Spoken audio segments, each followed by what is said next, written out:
Muy buenas noches, sean bienvenidos hoy a este nuevo episodio de Code Time, el episodio número 53 en numeración humana y el episodio número 52 en numeración computacional. Sean bienvenidos hoy a este nuevo episodio donde vamos a seguir aprendiendo un poco más de lo que es el camino de la programación y esto de que tanto me apasiona que es justamente el mundo de desarrollo de software y la programación como tal. Pido disculpas a los que escuchan el podcast en vivo por la demora, gracias a algunos pequeños problemas con el proveedor de internet y también con lo que es el sistema de difusión con el servidor de Spreaker que no estuvo funcionando muy bien y no dejaba comenzar el episodio. Se demora un poquitito, un par de dificultades técnicas, pero vamos a dar arranque a este episodio a continuación de lo que es el episodio anterior sobre base de datos, los modelos, el modelo entidad-relación y el modelo relacional, que el modelo relacional como tal no lo vimos, solamente vimos la entidad-relación, pero no sin antes agradecer a todos los que escuchan tanto el podcast en vivo como en diferido, y volviendo a pedir disculpas por esta semana de por ahí no tener canción de apertura o introducción y lo que es canción de cierre. Vuelvo a pedir disculpas por la demora del episodio de hoy. Saludamos acá a la primera persona que entra al chat, que es Conan Doyle, que dice: lo importante es que estás. Sí, por lo menos se está tirando de los datos como se puede, pero el servicio de internet anda muy mal. ¿Qué se le va a hacer? Vamos a ver si en las próximas 2 a 3 semanas se soluciona, y esa es la razón también por la cual el contenido que estoy subiendo es mucho menos de lo que quisiera. Sinceramente quisiera subir más cosas, poner más tutoriales, incluso no que el canal de YouTube, pero bueno, no se puede y se hace lo que se puede. Agradecería a los que escuchan el podcast en vivo que digan si en algún momento no se escucha. Si están escuchando la aplicación de Spreaker es probable que suceda eso. De vez en cuando tiene problemas, en ese caso recomiendo que pasen a la versión web de Spreaker, que ahí no se corta tanto, así que es una recomendación, y una recomendación a Spreaker que arregle eso, porque la verdad a veces es un poco molesto. Pero ya sin más damos comienzo a lo que es el episodio de hoy y seguir hablando de lo que era el tema de la semana anterior, no sin antes hacer como una recapitulación rápida porque si no estamos un poco fuera de contexto, y como siempre recomendar ir y escuchar el episodio anterior para entenderlo mejor. Por lo menos en este caso de episodios que tienen parte uno y parte 2, si están todas divididas en partes, sí, es conveniente escuchar las partes anteriores antes de continuar a estas partes. Acá dice: con Andor en un toque se pasa, perfecto. Al que no entiendan a quién estoy hablando, no estoy hablando solo. Bueno, sí y no a la vez. Físicamente sí estoy hablando solo. Virtualmente se cuenta con lo que es el chat de Spreaker. Pásense por ahí si están escuchando en alguna plataforma que no es Spreaker, si es iTunes, si es Evox, si es YouTube o la plataforma que sea. Pásense por Spreaker y lean el chat, porque la verdad por lo menos sirve para darse una idea de lo que se está hablando. Está bueno, así que pásense por ahí. La verdad que está lindo. Y bueno, ya dije esto muchas veces, pero vamos a comenzar con lo que es el episodio de hoy, que tenemos por lo menos cuantos temitas para hablar. En la semana anterior hablamos de lo que eran modelos, que era una forma de reflejar una realidad. Digo, una forma de reflejarla porque hay muchas, y es dependiendo de la necesidad que uno quiera satisfacer, es el modelo que uno va a emplear. Por ejemplo, si vamos a trabajar con lo que son cosas relacionales, modelos enfocados a eso, como el modelo entidad-relación o el modelo relacional, sirven mucho. Saludamos acá a Maru, que dice: saludos David, saludos. Hola Maru, ¿cómo estás? La coequiper de Movimiento I, y ya lamentablemente no es propietaria del podcast Movimiento I, que sigue ahora a las 12 de la noche después de Code Time. ¿Cómo está Maru? ¿Todo bien? Después vimos lo que eran, por ejemplo, en el modelo entidad-relación, que era uno de los modelos que servían para representar la parte medianamente abstracta, porque va desde el punto de vista del usuario hasta el punto de vista del diseñador, por lo menos de una manera conceptual. Y después vamos a ver lo que es el modelo relacional, que es más a un nivel más bajo, más concreto. Pero en sí, en la entidad-relación teníamos distintos elementos, justamente entidad-relación, de ahí vamos a sacar varios datos, como por ejemplo el tema de entidades. Las entidades son objetos que son distinguibles uno de otro. Por ejemplo, personas son entidades. Ya hemos visto concretas, abstractas y distintas clasificaciones de ellos. Pero son básicamente los elementos que uno puede identificar y que puede diferenciar de otros. ¿Por qué digo que se puede diferenciar? Porque, por ejemplo, si tenemos dos coches, por ejemplo, van a diferenciarse en lo que es su patente. Pueden diferenciarse en la marca o no. Las marcas pueden ser iguales. Pueden ser incluso el mismo modelo, puede ser el mismo color, incluso el mismo propietario, pero la patente no tiene que ser igual. Legalmente hablando, no debería existir un auto con una patente igual a otra. Hablemos del punto de vista legal. ¿Existen formas de olvidarse de ese tallito? Sí. Y si se escucha el perro, sepan, disculpar, no se puede hacer mucho al respecto. Después vimos lo que eran las relaciones, que era una forma de conectar o de asociar entre sí distintas entidades. Por ejemplo, cuando nosotros tenemos dos empleados, podríamos tener está a cargo de, es una relación que asocia a dos empleados. Un empleado está a cargo de otro, o es jefe de otro, y así podemos crear distintas asociaciones, no solamente con cosas de distinto tipo, sino cosas de diferente tipo. Y ahí es donde iba el ejemplo de una cuenta bancaria y de un cliente. Un cliente posee una cuenta bancaria y una cuenta bancaria es poseída por un cliente. Entonces ahí tenemos una relación. Y ahí también habíamos visto lo que era el tema del mapping, es decir, de cuántos a cuántos se pueden hacer las asociaciones. Por ejemplo, si un cliente puede tener una sola cuenta, si un cliente puede tener múltiples cuentas, si una cuenta puede tener solo un cliente o una cuenta puede tener múltiples clientes. Y en base a eso depende de cómo nosotros íbamos a diseñar esto. Todo lo que se está diciendo de esta manera suena como muy abstracto y es donde entra también el concepto de atributos, que son las características que utilizamos en las entidades para diferenciar a una entidad de otra. Ahora bien, todo muy bonito, todo suena muy bien, ¿y en qué yo aplico esto? Porque hasta ahora es todo muy conceptual, muy abstracto. Una de las formas de representarlo a esto es mediante lo que son diagramas entidad de relación, que son justamente formas de dibujarlo si uno lo quiere ver. Es un diagrama, pero uno lo puede ver incluso como dibujo. Es una forma simple de verlo, es una forma simple de diseñarlo. Es bastante conveniente. Me ha tocado tener que hacer este tipo de diseño. Al principio es un poco loco y depende de la descripción que dé un cliente, de la calidad de lo que uno va a obtener. Y en eso es donde tenemos un poco de variación, pero bueno, es cuestión de agarrarle la mano y tratar de no odiar ese diagrama que se puede convertir en una monstruosidad gigante y desagradable con flechas para todos lados. En sí, cuando hablamos de, por ejemplo, un sistema bancario, vamos a considerar un sistema bancario extremadamente simple, que lo único que tenga sean, por ejemplo, entidades cliente y una entidad cuenta y una relación que conecte a un cliente con una cuenta, es decir, que los relacione entre sí o los asocie entre sí. ¿Cómo uno diagramaría esto? Por ejemplo, cuando uno utiliza los diagramas de entidad-relación, generalmente las entidades se dibujan mediante lo que son rectángulos, en los cuales interiormente ponemos el nombre de la entidad para poder saber de qué entidad estamos hablando, porque si no, como muy bonito tu grupo de rectángulos conectados, pero no me dicen mucho. Después, por ejemplo, cada entidad se conecta con una línea a un óvalo y los óvalos representan atributos. Entonces vamos a tener, por ejemplo, un cliente dibujado con un rectángulo y así vamos a tener conectados los distintos atributos como pueden ser el nombre del cliente, el número de seguridad social, la calle donde vive el cliente, la ciudad del cliente, la dirección, el teléfono del cliente, si es que en nuestro modelo el teléfono es un atributo, si no, si es un teléfono vamos a tener que hacer una relación. Pero son formas simples de diagramarlo, es algo que uno mismo puede agarrar y decir, bueno, a ver, quiero diseñar esto. Yo quiero tener distintos objetos que sean distinguibles entre sí, lo cual lo vamos a denominar entidades, lo vamos a dibujar en un rectángulo y después cada rectángulo va a tener sus características, lo dibujamos en óvalos si lo queremos ver y los conectamos a ese rectángulo, con lo cual decimos, bueno, a ver, todas las cosas que salen de este rectángulo y van a un óvalo son características. Y así es como diferenciamos a los atributos. Es una manera muy simple de verla. Después, obviamente, nombramos lo que eran las relaciones.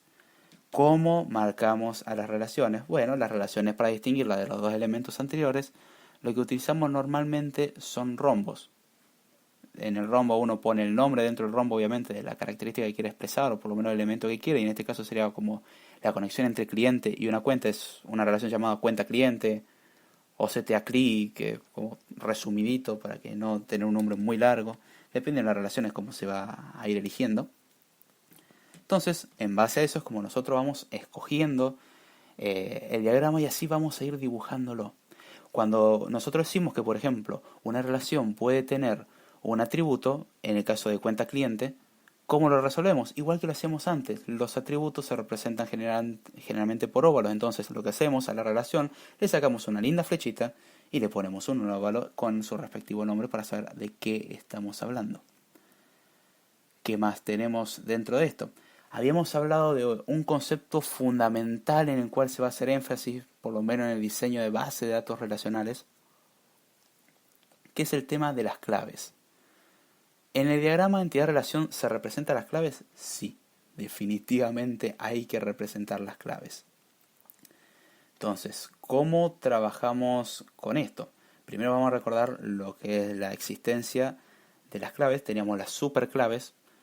Nosotros tenemos que tener, por ejemplo, una entidad, la entidad persona, tiene que ser distinguible de otra persona, puede tener características, pero de alguna forma hay que poder distinguirla. ¿Cómo lo hacemos? Mediante justamente en realidad se lo haría por la clave primaria, se puede hacer por más elementos, pero vamos a hablar primero de lo que es la superclave. Una superclave no tiene nada que ver con Superman, ningún superhéroe, ningún cómic, ni algo similar, ni algo tan fabuloso y fantástico, sino que es algo tan simple como un conjunto de uno o más atributos que permiten identificar de manera única a una entidad. Digo de uno o más atributos porque puede ser uno solo el atributo, por ejemplo, un número de seguridad social, un número de documento, es la forma única de identificación. O podemos poner, por ejemplo, el número de documento y el nombre de la persona, es otra forma única. De esto se desprende de que de una superclave, cualquier superconjunto de la superclave es justamente una superclave. Es decir, si tenemos un conjunto de 3 elementos que lo vamos a utilizar o 3 atributos que lo vamos a utilizar para caracterizar algo, si a esos 3 atributos le agregamos uno más, aunque ese atributo se repita en otros casos, en el conjunto de estos 4 atributos que se estarían formando ahora, se hace una identificación única, que ya originalmente se hacía con los 3. Es decir, si agregamos elemento a algo que ya es una superclave, va a seguir siendo una superclave. Entonces uno diría, vamos a usar esto, ya está. Vamos a poner que todo sea una superclave y todos los atributos hagan una superclave. Sí, de hecho todos los atributos forman una superclave si está bien diseñado esto. Pero esto tiene un defecto. Hay que identificar de manera única y esto es muy ineficiente. Entonces, vamos a ver otro de los conceptos que ya estuvimos hablando muy a las apuradas en el episodio anterior, que es el tema de claves candidatas. Las claves candidatas son las superclaves. Recordemos que teníamos un conjunto de superclaves, que de hecho uno de las tantas superclaves eran todos los atributos.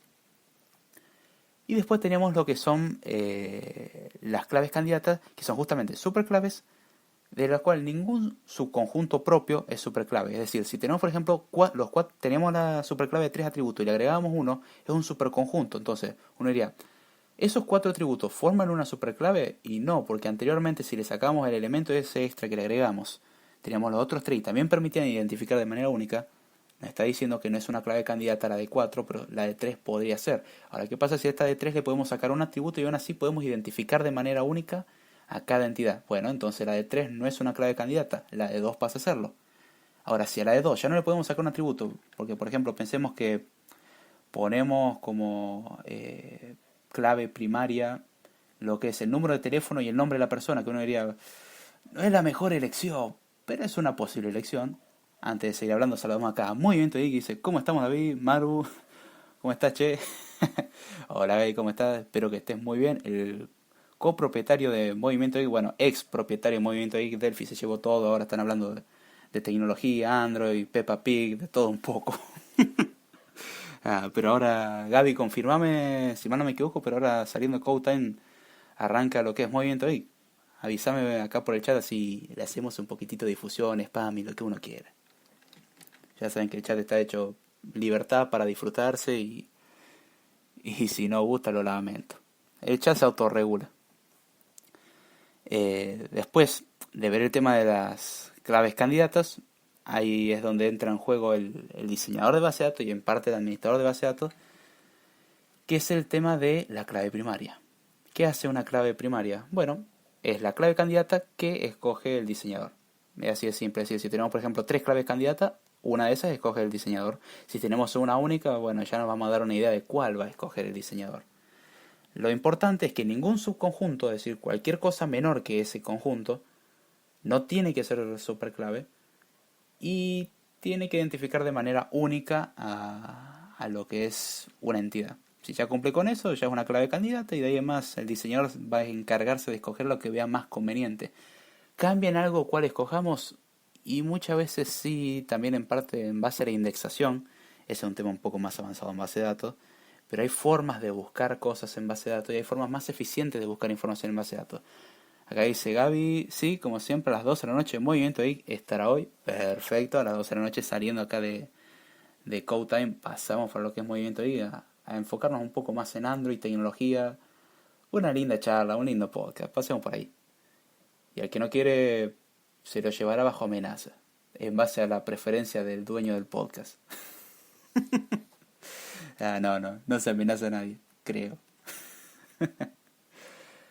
Pero Ahí es donde tenemos esos tres conceptos fundamentales que nos permiten justamente hacer un buen diseño. De hecho, una base de datos relacional necesita eso que esté muy bien establecido, porque sin eso, olvidémonos.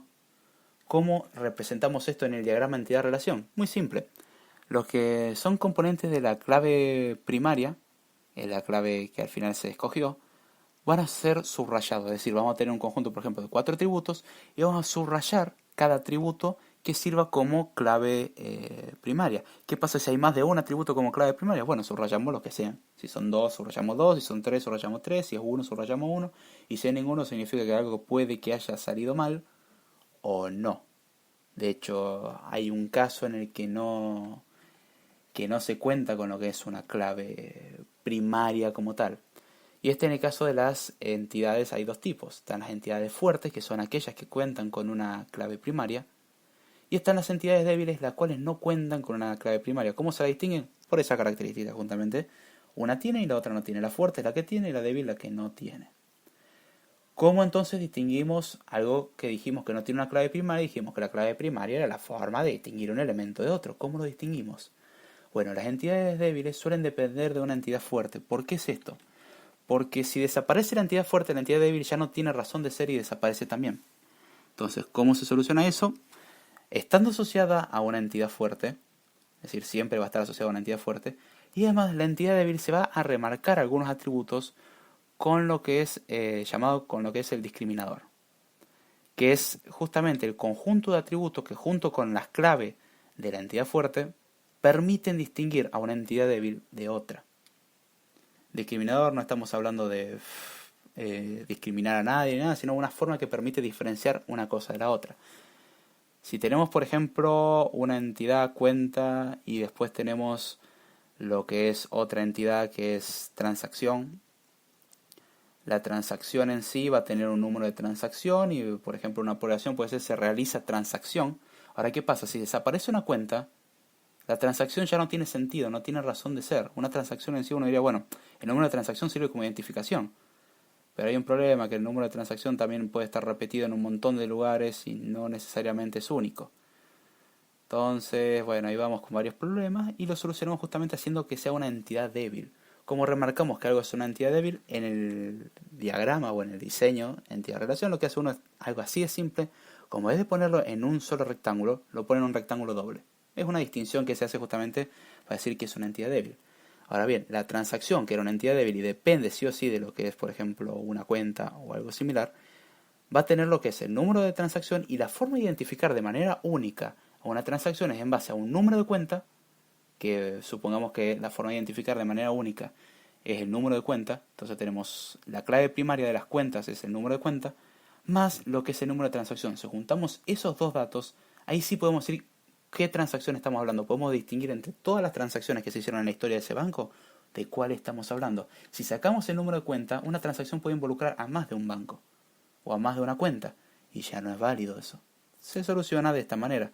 Por eso se la considera una entidad débil y justamente este atributo extra junto con la clave primaria se conoce como discriminador. Sé que es un contenido teórico un tanto pesado, molesto, puede parecer no interesante, es importante saberlo si uno quiere trabajar con lo que son bases de datos relacionales, por lo menos para diseñarlas correctamente. Pero bueno, está en uno el querer aprender la teoría o tirarse de cabeza y después decir, ay, qué lindo, no me sale nada. Y donde decir, ay, la teoría servía para algo. Vuelvo a repetir, me canso mucho de ver a muchos que no quieren aprender la parte teórica, que sí, entiendo que es un poco más aburrida, pero el querer hacer lo que uno quiera, yo quiero hacerlo a mi manera. El problema es que hay ciertas librerías, ciertas cosas están diseñadas para funcionar de una sola forma. Y uno cree, no, yo voy a ser creativo y voy a inventar una nueva manera. El problema es que eso da ineficiencia, puede traer errores. Y la librería, por ejemplo, puede estar supuesta a trabajar bajo las condiciones bajo las cuales fue diseñada. Es decir, esto va a funcionar si trabajas de esta manera. Si trabajas fuera de este ámbito, fuera de este campo, fuera de la manera que fue sugerida, no garantizamos nada. No significa que vaya a fallar. Puede que al contrario, funcione perfecto. Pero si falla, nadie se va a hacer responsable. Ese es el defectito, por así decirlo. ¿Hay forma de solucionarlo? Sí, un correcto diseño, en la correcta aprendizaje de la teoría, leer documentación y cosas así, práctica. Acá dice Conan Doyle, aguante el álgebra relacional.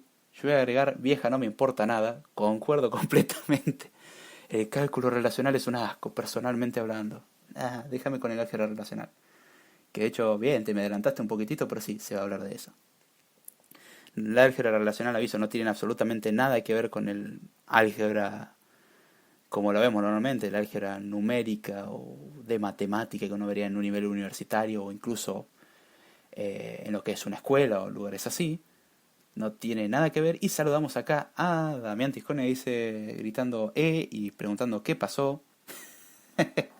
Hola Dami, ¿cómo va? El propietario del podcast Desde la Barra B, donde entran dos y pagan tres. Siempre se extraña decir ese speech o ese eslogan. Dice acá, llegando tarde, pero acá eso es lo que importa, pasar, disfrutar, pasarlo lindo. Aprender algo si se puede, porque ya si hacemos eso, bien, logramos más de lo que esperábamos, ¿eh? Sinceramente, si se aprende algo, ya es un logro. Se felicita.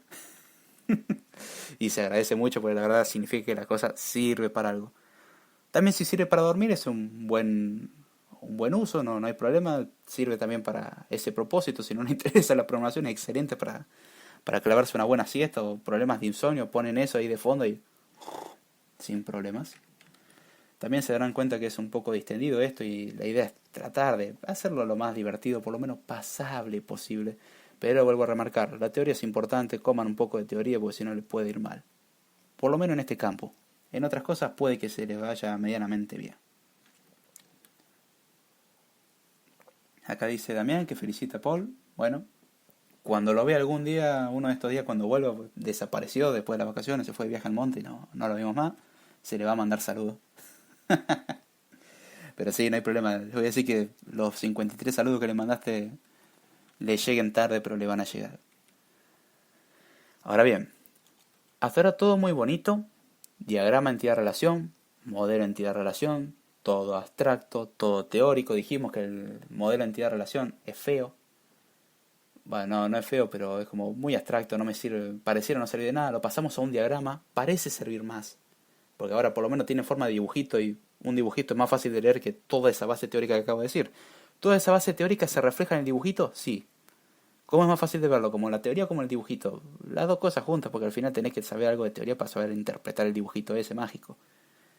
Pero sí, el diagrama entidad relación lo hace mucho más pasable. O no, dependiendo cuál sea tu gusto por planificar cosas en tu vida. Después, ¿cómo le podemos sacar jugo a esto? ¿Cómo convertimos esto en una base de datos? Porque hasta ahora estamos en un papel y yo quiero que mi bendita computadora almacene información. ¿Cómo lo hacemos? Bueno, básicamente lo que hacemos es llevar esto a lo que es, por ejemplo, un modelo relacional. No confundir con entidad-relación. Entidad-relación es algo más abstracto. El modelo relacional es un poco más concreto. Saludamos acá a JJ Ponce que se hace presente y dice, excelente podcast este. Espero que guste. Hay ladridos, arrancamos tarde, problemas con Spreaker. Una locura. Pero bueno, ¿qué se le va a hacer? Vamos a ver si después podemos arreglar un poquitito el tema del audio. Pero bueno, vamos a seguir hablando de lo que es el temita de hoy. Entre todo este divague medio como que me perdí. Bueno, siguiendo con el tema, estamos en... el cómo convertir esto en algo realmente útil. La solución en sí, o a priori la que conviene hacer es convertir lo que es un un modelo relacional. ¿Cómo funciona el modelo relacional? El modelo relacional justamente tiene una característica que todo lo quiere representar con tablas. Las entidades se representan con tablas, los atributos están dentro de tablas, las relaciones son tablas y cada cosa que vas a hacer es una bendita tabla. Dice acá Conan Doyle, la app anda excelente hoy, me alegro mucho y vuelvo a pedir disculpas por los problemas con el sonido. Serán solucionados en breve cuando eventualmente el proveedor solucione los problemas y se pueda poner un mejor filtro al micrófono. Pero bueno. Entonces, ¿de qué nos sirve este modelo relacional que nosotros dijimos que todos son tablas? Es que se acerca mucho más a algo abstracto, a algo más concreto. Acá dice la tabla del 8. No, esa tabla no. La idea de esto es convertirlo en algo que el administrador de base de datos pueda representar de una manera entendible para el manejador de base de datos, el DBMS, como lo nombramos anteriormente, o el Database Management System, también se lo queremos llamar así, que las tablas son la forma que se puede almacenar información. Los diagramas no se almacenan como información. Un diagrama no es algo que uno diga, bueno, este diagrama claramente lo podemos convertir en este dato. En cambio, por ejemplo, las tablas, sí, de hecho, por ejemplo, una tabla lo podemos ver como un arreglo de arreglos. No es una forma eficiente, es ineficiente de trabajar, pero funciona. Dice acá, se actualizó la app, nuestros insultos se vieron, ahora vamos por Samsung. Ah. Bueno, Dami, ¿qué te voy a decir? Si funciona, denle para adelante. Dice acá con Andol, pero no le grites muy fuerte a Samsung, que se asusta y explota. Eh, sí, tenés cuidado con los reclamos que le hace a Samsung. Acordate, Dami, lo que pasó en la barra cuando alguien pidió un cambio y qué fue lo que pasó después, ¿no? Preguntarle a pobre Jorge que ahora tiene una nueva canción que creo que no le gusta mucho, no le hace mucha gracia. Al que no sabe de lo que estoy hablando, pásese por desde la barra a ver, escuche la introducción de Jorge Romo y dése cuenta, ese muchacho una vez pidió un cambio, no le gustaba su canción y bueno, así llegó. Acá dice Gaby, levantá la ganancia o el Gancia, lo que quieras vos. Bueno, parece que voy a tener que comprar Gancia porque consola no tengo y no puedo subir la ganancia. Pero no sé si les conviene que haga el podcast con Gancia encima, es medio... Va a ser programación vista de un punto de vista borracho. Pero bueno, sería algo interesante que preferiría que no salga al aire.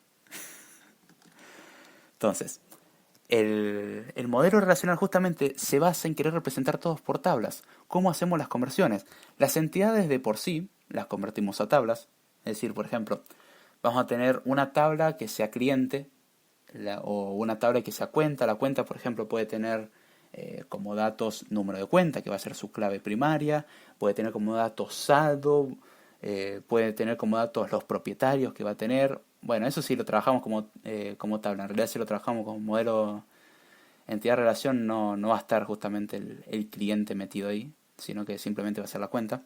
Ahora bien, cada entidad lo vamos a convertir en una tabla en la cual cada columna representa un atributo y cada fila representa lo que es una entidad en particular o una instancia de una entidad.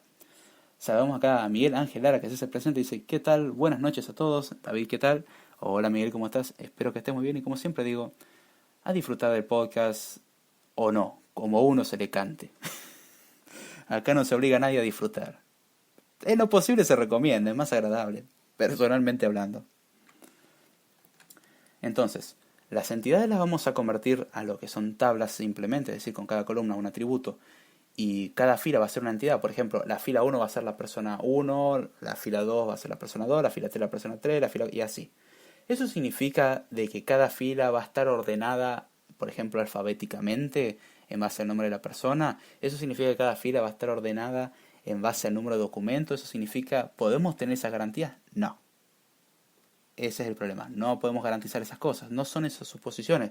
Uno en el diseño después puede decir que, bueno, queremos que haya una indexación en base a tal dato, que eso ayuda mucho a acelerar la búsqueda o a hacer cierto tipo de solicitudes. Si hay una información que vamos a tener que hacer solicitud muchas veces, es mejor crear un índice de eso. Que eso no significa que la tabla realmente esté ordenada de esa manera. Un índice es al final algo que ocupa espacio, es algo que toma tiempo actualizar, es algo que toma tiempo crear. Pero una vez creado facilita las cosas de que ya les digo que puede llevar algo de complejidad de 1.000.000 a complejidad de 50. Y vamos a decir de 50 a 1.000.000 hay unos cuantos ceros y unos cuantos números de por medio. Y es muchísimo más rápido, es mucho más eficiente. Después las relaciones, ¿cómo las convertimos? Bueno, las relaciones, como las habíamos dicho anteriormente, también las convertimos a tabla. Es muy simple el trabajo, es llevarlo básicamente a lo que es una tabla. Cada columna va a ser, por ejemplo, los atributos de la relación. Si no tiene atributos, uno diría, y bien, ¿y qué le ponemos como columna? Perdón, me confundí. Cada columna es un atributo, como lo vimos. Si no tiene atributo la relación, ¿quedaría una tabla que no tiene columnas? No. Una relación es algo que asocia por al menos dos entidades. cómo se hace ese trabajo. Simplemente recordemos que cada entidad tenía su clave primaria. Entonces lo que hacemos es simplemente decir, bueno, como esta relación está asociando a estas dos entidades, por ejemplo, cuenta y cliente, la tabla que representa a la relación entre cuenta y cliente va a tener los atributos de lo que es la relación.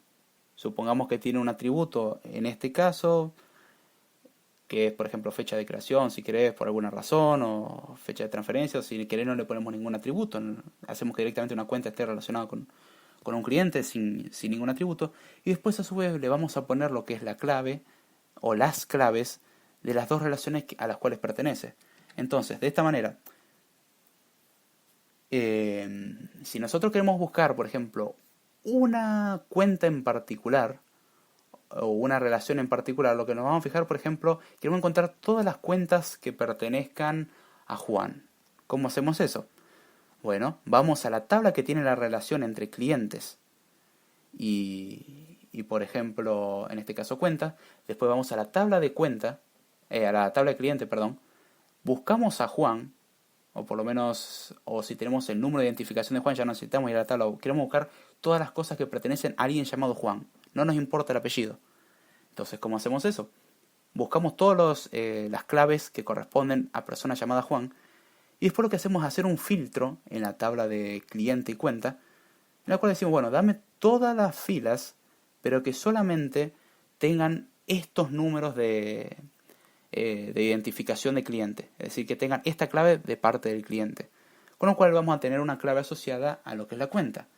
Ahora eso hicimos un filtro. Ahora queremos saber la suma total de la cuenta de todas las personas que se llaman Juan, por alguna bendita razón. Entonces, una vez que hicimos ese filtrado, hacemos algo tan simple como decir, bueno, dame los números de cuenta ahora.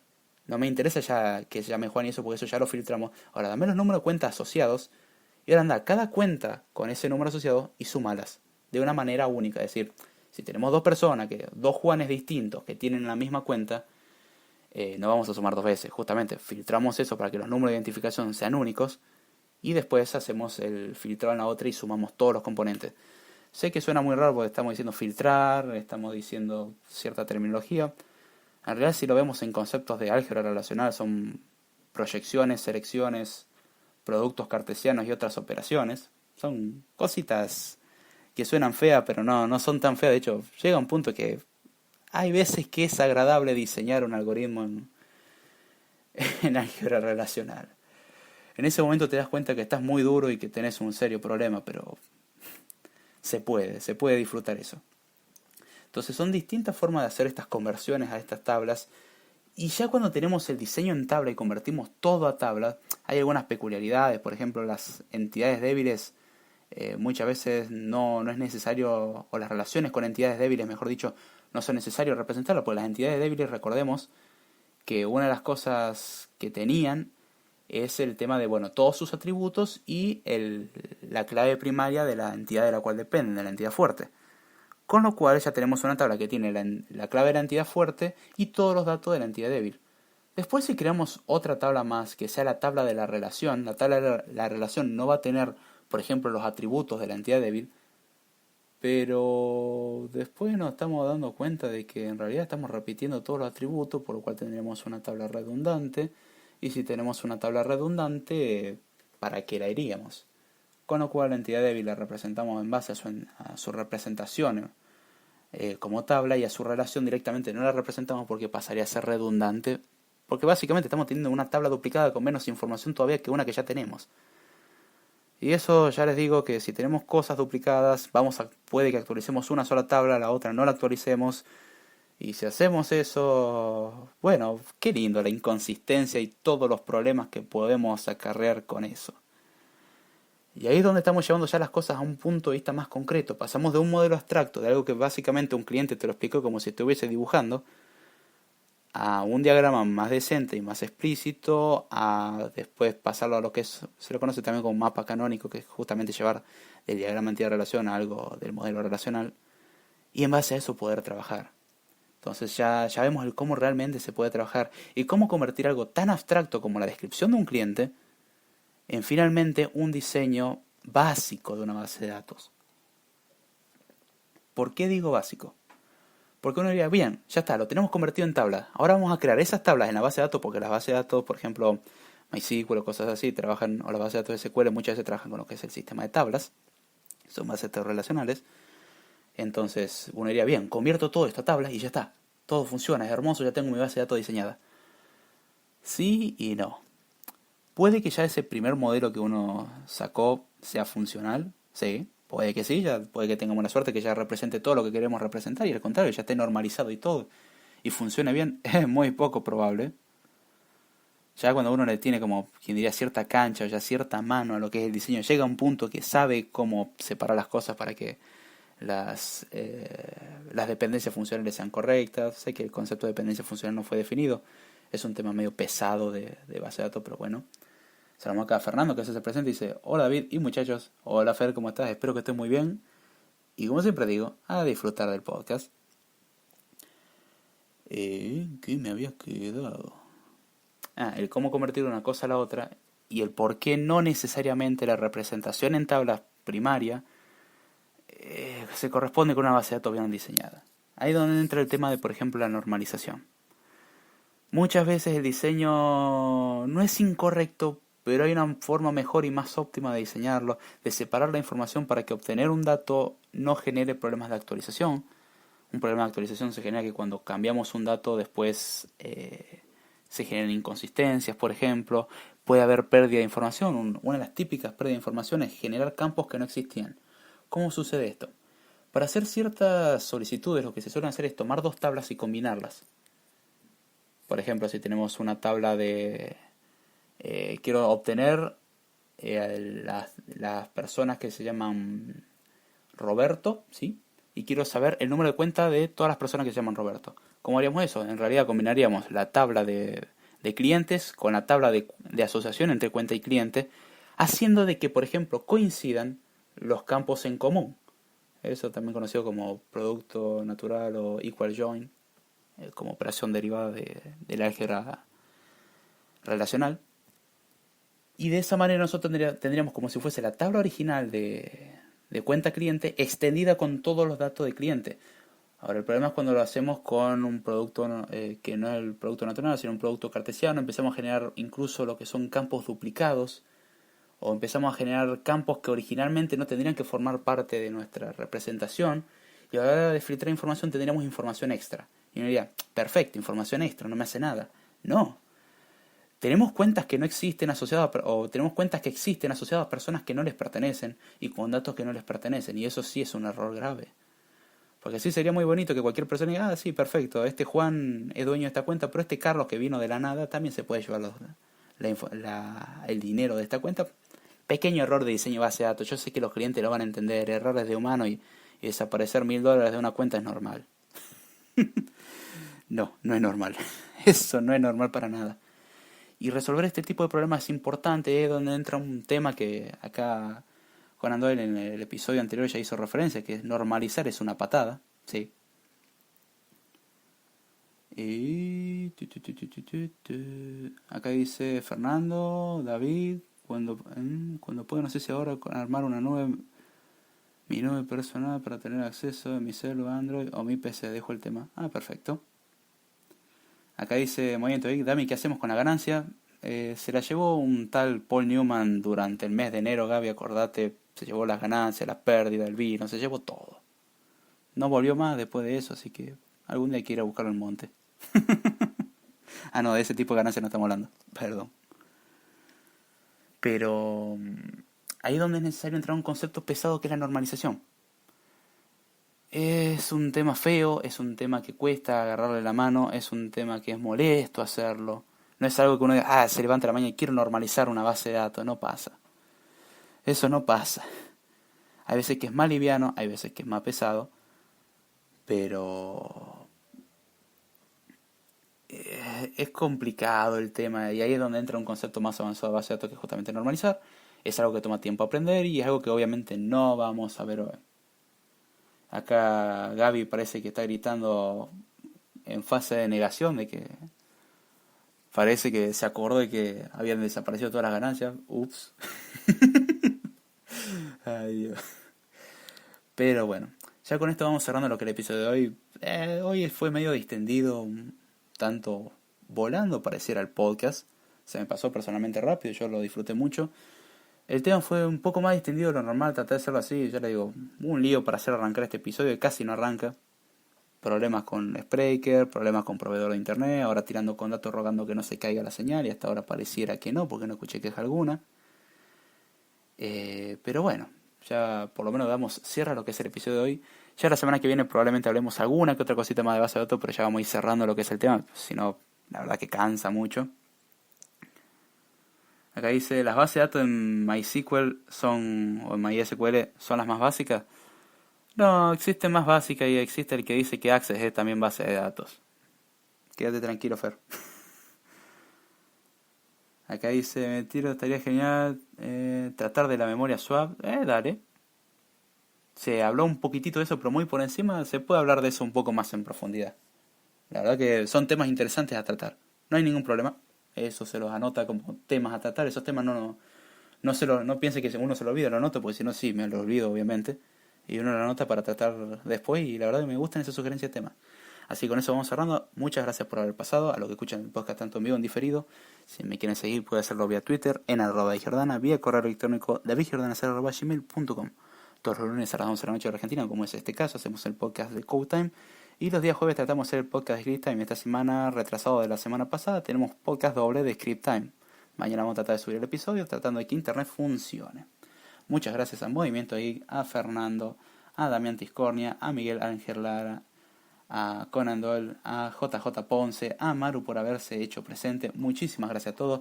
No se olviden que ahora saliendo acá vamos para lo que es Movimiento Geek. Y como siempre digo, esto está para disfrutar, para aprender, para compartir. Si les gustó, compártanlo. Y si no les gustó, como dice Damián, compártanselo a ese ser desdeñable que ustedes desprecian para que también sufra y se retuerza con este material de sufrimiento. Así que vamos para Movimiento Geek. Muchísimas gracias a todos. Tenemos un canal de Telegram que es @code_time y el canal de YouTube que es David Jordana, que mañana estamos subiendo el video del curso de Swift. Así que con eso me despido y será hasta la semana que viene.